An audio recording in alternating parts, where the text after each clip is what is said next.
A man called 911 asking police to remove a snoring woman from his bed. I was wondering if you could send an officer over to my place to have somebody physically removed. Who do you want removed? What? Just this real, y'all? A girl. She's sleeping in my bed. She's in your bed right now? She's just snoring away like a train.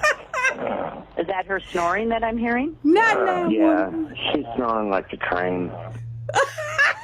Police say the man was drunk and brought the woman home. When he couldn't wake her up to stop snoring, he called police. They did respond. Officers got her to wake up, gave her a clean bill of health, and told the man this was not a police matter.